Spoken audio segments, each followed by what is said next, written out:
से कहा महाराज हम स्वर्ग का अमृत लेकर के गए, तो सुखदेव जी ने हमें अमर कथा भागवत कथा प्रदान नहीं की, वहां से लौटा दी।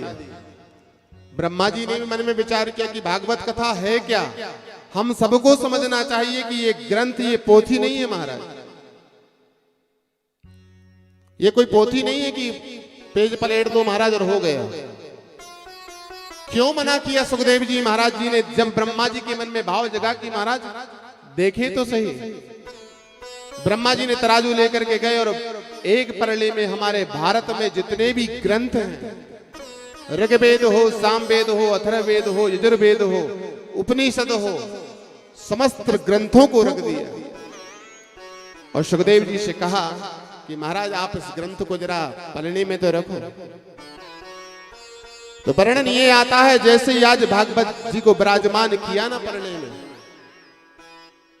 तो महाराज जिस परले में भागवत जी विराजमान हुई वह परला नीचे की ओर आ गया।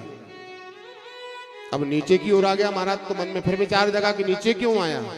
जिसमें भार, जिसमें वजन, जिसमें संस्कार, जिस वृक्ष में अधिक फल होंगे महाराज उसी की डाली नीचे आती है।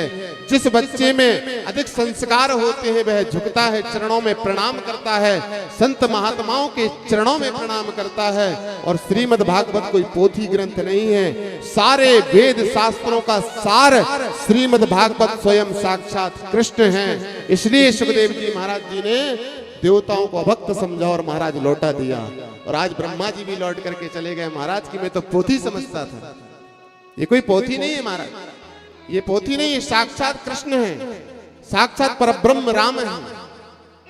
आप भाव से सोचो, विचार तो करो कि हमारे अहोभाग्य भागवत में कहते हैं बार बार की भाग्योदय ने एक बार नहीं अनंत जन्मों का भाग्योदय होता है, जो हमारे क्षेत्र में आज भागवत जी महाराज आकर के विराजमान है। अनंत जन्मों का पुण्योदय हुआ है। और तो और महाराज हम तो हम, परंतु जो हमारे पूर्वज 108 पीढ़ी जो हमारी चली गई है वो भी धन्य हो गई महाराज आपके जन्म से, कि हमारे वंश में कोई ऐसा पुत्र आया जिसने हमारे गांव क्षेत्र में आज श्रीमद् भागवत कथा का आयोजन कराया।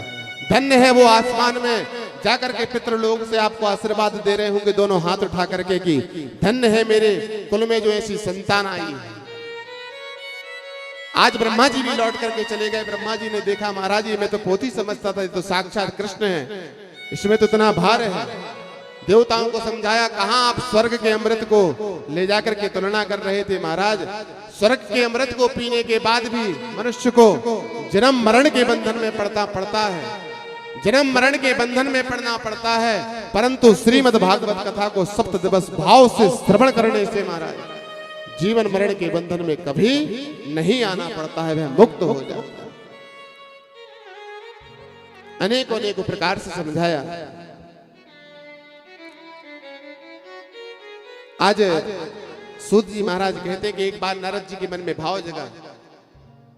नारद जी सभी आकाश मंडल में सभी देवताओं के पास भ्रमण करने गए, तो नारद जी के मन में भाव जगा। नारद जी के मन में भाव जगा कि हमें मृत्यु लोक में जाना चाहिए। और मृत्यु लोक ही एक ऐसा है महाराज, यहाँ पर कम से कम समय में परमात्मा को प्राप्त कर सकते हैं। आप शास्त्र उठा लो, ग्रंथ उठा लो, पहले के संतों ने महाराज हजारों वर्ष तप किया, तब भी परमात्मा की प्राप्ति नहीं हुई।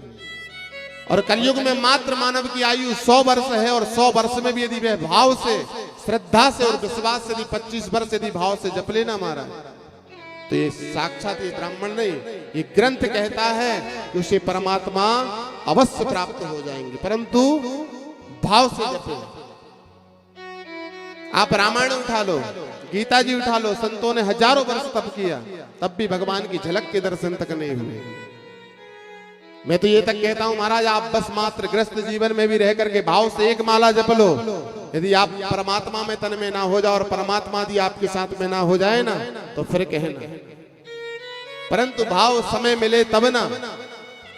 शास्त्र तो ये भी कहता है कि हमें 24 घंटे में मात्र महाराज 10 मिनट परमात्मा के लिए निकाल लेना चाहिए।